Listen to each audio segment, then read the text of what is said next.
Okay, magandang araw sa inyo mga ka-Corby. Ngayon ay magre-repair tayo ng isang digital microwave oven.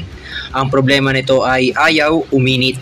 Ngayon ay maglalagay tayo ng tubig na ating paiinitin.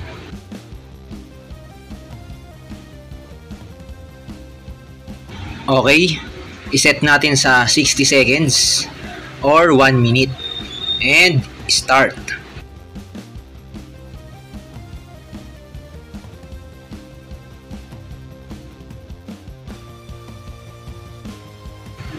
Okay, tapos na. Ngayon, tignan natin kung uminit yung tubig na ating inilagay. At kung mapapansin natin, parang walang nangyari. Ayan. So, hindi siya mainit kaya nailalagay ko pa yung aking daliri. Ayan. At wala ring usok na nakikita dun sa mismong tubig. At bago tayo magsimula sa pag-repair ng microwave oven, tanggalin muna natin sa pagkakasaksak ang ating oven. Okay, first step natin, tanggalin yung mga tornilyo sa likod para matanggal natin itong cover.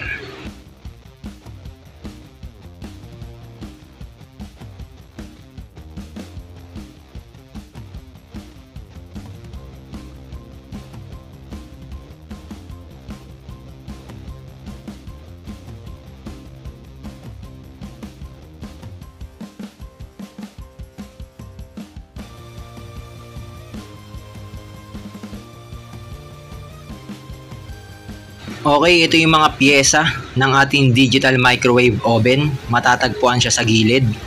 So, ito yung harap. Ayan. At yung mga piyesa ay nandito sa bandang gilid. Alamin na natin yung bawat piyesa. Okay, unahin na natin itong magnetron. Ayan. So, ito yung magnetron na tinatawag. Okay, next. Ito naman yung tinatawag na transformer. Ito naman yung fuse. Okay. Yung nasa loob niyan, may fuse. Next, ito yung tinatawag na capacitor. Ayan. Susunod naman, ito yung tinatawag na rectifier diode. Ayan. So, ito nakikita nyo yung black. Next, yung mga wirings naman. Ayan, kung makapansin nyo itong mga to. Ayan, yung mga wirings nya. Okay. At yung bandang dito sa taas, meron ding fuse. Ito yung fuse nya.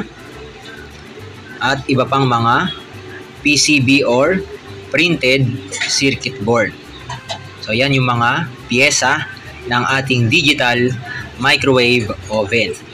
Okay, simulan na natin yung pag-repair. Unahin na natin itong fuse. So, bubuksan lang natin to at i-check natin gamit yung ating multi-tester. So, ganito lang yung pag-open. Ayan. Again, gamit yung ating multi-tester, i-check natin itong fuse. So, ito na yung ating multi-tester. I-set natin yung ating range selector knob sa ohm settings times 10. At pwede na natin i-check. Ayan, times 10 yan. Pwede na natin i-check yung functionality ng fuse. Okay, so ito na siya. So ididikit lang natin itong test probe sa magkabila dito. Ayan. Tag-isa lang yan. Pwede dito, pwede dito. So pwedeng magkabaliktad. So tingnan nyo yung pointer ng multi-tester. Okay. Ito na yan. Didikit lang natin to. Magkabilaan. Ayan. Tingnan natin kung gumagana ang fuse. Okay. O, kung makapansin nyo, yun, yung pointer. Hindi siya gumalaw. So, ibig sabihin, itong fuse na to ay sira na. Isa pang palatandaan, itong strip sa loob ay putol na. Kaya ito ay sira na or hindi na nagpa-function. Kaya kailangan na natin tong palitan ng bago. Ito yung lumang fuse. Kaya papalitan na natin ng bago. So, ito naman yung bagong fuse. Okay. At syempre, kahit bago to, kailangan nating i-test kung gumagana rin or gumagana ba itong bago. So, tingnan natin. Same process. Ididikit natin yung mga test probe sa magkabila. At pakitingnan yung pointer ng multi-tester. Okay? So, simulan na natin. Tigisa lang. Ayun, kung mapapansin nyo, gumalaw. Ibig sabihin nito, itong ating bagong fuse ay buo pa or buo. So, ito na yung ilalagay natin dito sa ating microwave oven. At ikabit na rin natin itong cover niya, itong white.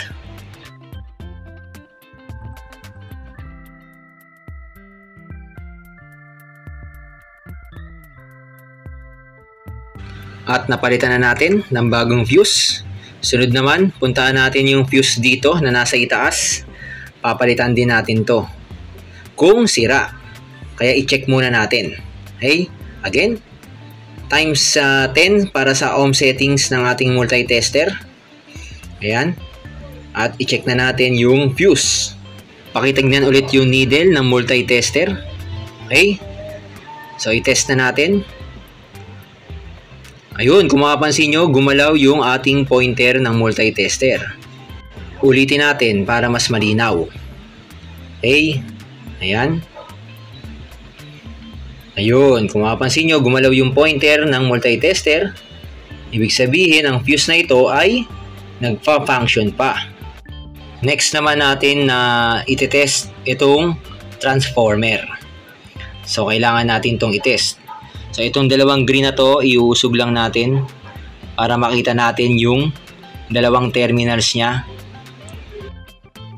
Siya nga pala, ito yung secondary windings. Terminals ng mga secondary windings. So, ititest natin muli gamit ang ating multi-tester. Itapat natin ang ating mga multi-tester sa ohm settings times 10.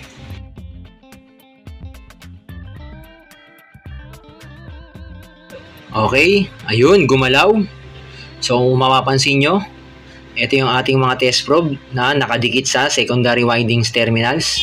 Ibig sabihin nito, yung ating transformer ay buo pa dahil walang putol yung secondary windings. Next na kailangan nating itest ay itong capacitor.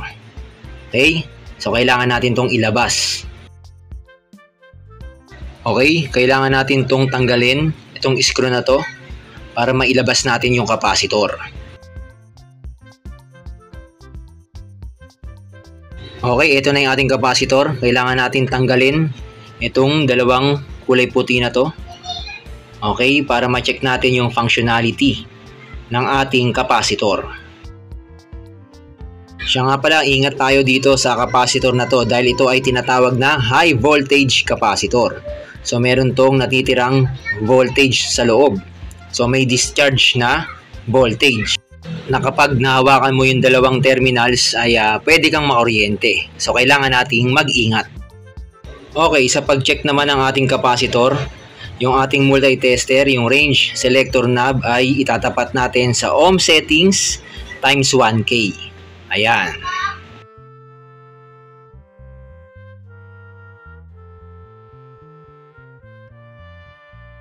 Okay, sa pag-check ng capacitor, dito sa pointer na tinutukoy ko, kapag chinek na natin, yung pointer ay gagalaw at babalik ulit.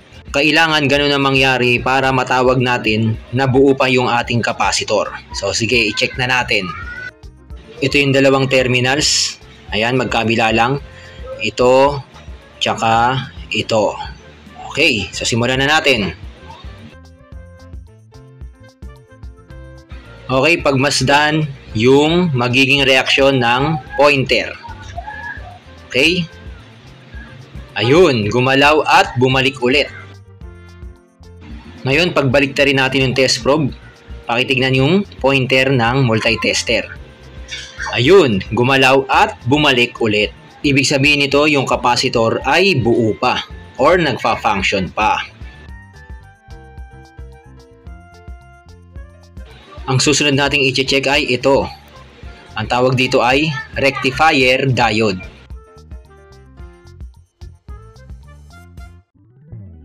Okay, gamit pa rin yung ating multi-tester. nakaset pa rin yung ating range selector knob sa ohm settings times 1K pa rin. Ayan. Okay, sa pag-check naman ng rectifier diode, dapat yung pointer ay hindi gagalaw para matawag natin na buo pa ang rectifier diode na ito. Okay, check na natin itong rectifier diode. Magkabilaan lang yung test probe. Ayun, okay, hindi gumalaw. Tignan naman natin yung kabila. So, pagbalik-tarin naman natin. Okay? Ayan. Check din natin itong kabila. Tingnan yung pointer. Ayun, hindi rin gumalaw. So, ibig sabihin nito, itong rectifier diode na ito ay buo pa. Ngayon, ibalik na natin itong rectifier diode dito sa capacitor. At ibalik na rin natin yung iba pang mga nakakabit sa capacitor.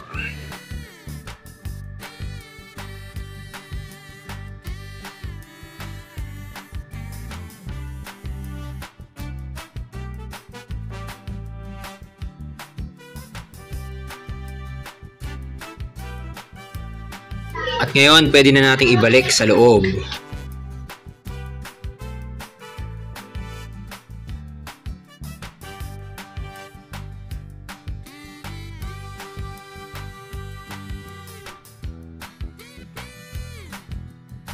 Ngayon, i-check naman natin itong magnetron. Okay, nabaklas na natin itong magnetron. I-check naman natin kung ito ay buo pa. Okay, iset natin yung ating ohm settings times 10. At i-check na natin yung dalawang terminals ng magnetron. Ayun, kung mapapansin nyo, gumalaw. Next naman sa katawan or sa body ng magnetron. Ayan, gumalaw din. Next, yung kabila naman. At yung isa sa body, ayun, gumalaw. Ibig sabihin nito, yung ating magnetron ay shorted. Kaya ito ay sira na. Kailangan na nating palitan. Okay, ito na yung ating bagong magnetron. Yan, kinabit na natin. Ngayon, i-check pa rin natin yung functionality ng bago nating magnetron. So, titignan natin kung buo pa ito. So, same process. I-check natin yung mga terminals. Siya nga pala, ito yung lumang magnetron. Ayan. Okay, so proceed na tayo sa pag-check ng bago. Okay, gumalaw. Next, yung isang terminal dito sa katawan. Okay, hindi siya gumalaw. Pakitignan yung pointer ng multitester. Ayan, hindi gumalaw. Okay, ibig sabihin hindi shorted. Next, yung kabila naman. Ayan, hindi rin gumalaw. So, ibig sabihin yung magnetron na ating nilagay ay buo or gumagana. Next, kung mapapansin nyo, yung dalawang puti na yan na tinuturo ng pulang arrow, ilalagay natin dito yan. Ayan, parang nagsaksak lang tayo ng plug. Okay, at ngayon, napalitan na natin yung mga piyesang may sira. Na-check na natin yung mga iba't ibang parts. At yung mga wirings naman, walang problema. Ngayon, papaanda rin na natin. Titignan natin kung na-repair natin na maayos. Sa madaling salita, alamin natin kung naging matagumpay ba yung ating pag-repair. Ngayon, isaksak na natin. Keep safe. Ayan. Eto na. Malalaman natin yung katotohanan. Okay sa ating mga viewers, paalala lang na ito ay high voltage na. So, ingat sa gamit ng ating microwave oven. So, maglalagay na tayo ng tubig na ating iinitin. At iset na natin sa 1 minute. Ayan. Okay. So, hintayin natin yung magiging resulta. Ang tanong, maging successful kaya ang ating pag-repair? Malalaman natin yan maya-maya lamang. Paalala lang po, habang tayo ay nag-ooperate ng ating oven, huwag nating hahawakan yung mga piyesa na nasa gilid. Okay, high voltage na siya. At yung nakikita nyo pong may ilaw, ayan, yan po yung bulb. At maraming pong salamat sa pagtangkilik ng aking YouTube channel, Mr. Corby. Sana po ay mag-subscribe kayo. I-like nyo na rin po ang video na ito. At syempre, pwede nyo rin pong i-share. Marami pong salamat. Okay, 3, 2, 1, end. Ngayon, malalaman natin yung resulta. Buksan na natin. Alright. At tignan natin yung tubig. Ayun. Mukhang okay na siya. Ayan, kung mapapansin nyo, ayun, umuusok-usok na. Kung mapapansin nyo mga ka-Corby, ayan, umuusok na siya. Ilapit lang natin, ayun. So, naging matagumpay yung ating pag-repair ng ating digital microwave oven na ayaw uminit. At ngayon, ibalik na natin itong cover at ibabalik din natin yung mga tornilyo. That's all for today. Thanks for watching. Please click the subscribe button. And God bless everyone.